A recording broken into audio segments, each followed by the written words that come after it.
శ్రీ సద్గురు పరమాత్మనే నమః. శ్రీ స్వామి అచలానంద గురుభ్యో నమః. కర్మయోగం 25వ శ్లోకం. దైవం ఏవ అపరే యజ్ఞం యోగినః పర్యుపాసతే. బ్రహ్మాగ్నౌ అపరే యజ్ఞం యజ్ఞేనైవ ఉపజుహ్వతి. దైవమేవాపరే యజ్ఞం యోగినః పర్యుపాసతే. బ్రహ్మాగ్నావపరే యజ్ఞం యజ్ఞేనైవోపజుహ్వతి. దైవమేవాపరే యజ్ఞం యోగినః పర్యుపాసతే. బ్రహ్మాగ్నావపరే యజ్ఞం యజ్ఞేనైవోపజుహ్వతి. 26వ శ్లోకం. శ్రోత్రాదీని ఇంద్రియాణి అన్యే సంయమ అగ్నిషు జుహ్వతి. శబ్దాదీన్ విషయాన్ అన్యః ఇంద్రియాగ్నిషు జుహ్వతి.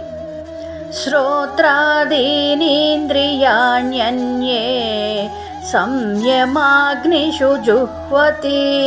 శబ్దాదీన్ విషయానన్యః ఇంద్రియాగ్నిషు జుహ్వతి.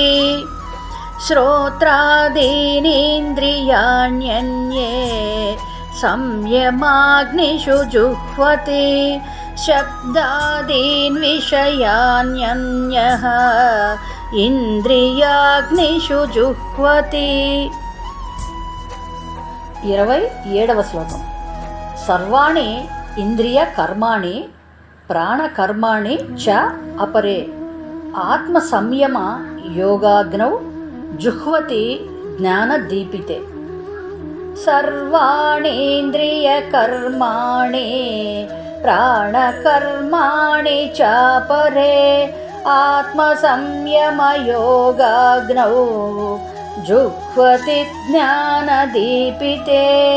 సర్వాణి ఇంద్రియ కర్మాణి ప్రాణకర్మాణి చ పరే ఆత్మ సంయమ యోగాగ్నౌ జుహ్వతి జ్ఞానదీపితే. 28వ శ్లోకం. ద్రవ్యయజ్ఞాః తపోయజ్ఞాః యోగయజ్ఞాః తథా అపరే స్వాధ్యాయ జ్ఞానయజ్ఞాశ్చ యతయః సంసితవ్రతాః. ద్రవ్యయజ్ఞాస్తపోయజ్ఞాః యోగయజ్ఞాస్తథా పరే స్వాధ్యాయ జ్ఞానయజ్ఞాశ్చ యతయః సంసితవ్రతాః. ద్రవ్యయజ్ఞాస్తపోయజ్ఞాః యోగయజ్ఞాస్తథా పరే స్వాధ్యాయ జ్ఞానయజ్ఞాశ్చ యతయః సంసితవ్రతాః. ఓం తత్సత్. జై గురుదేవ్.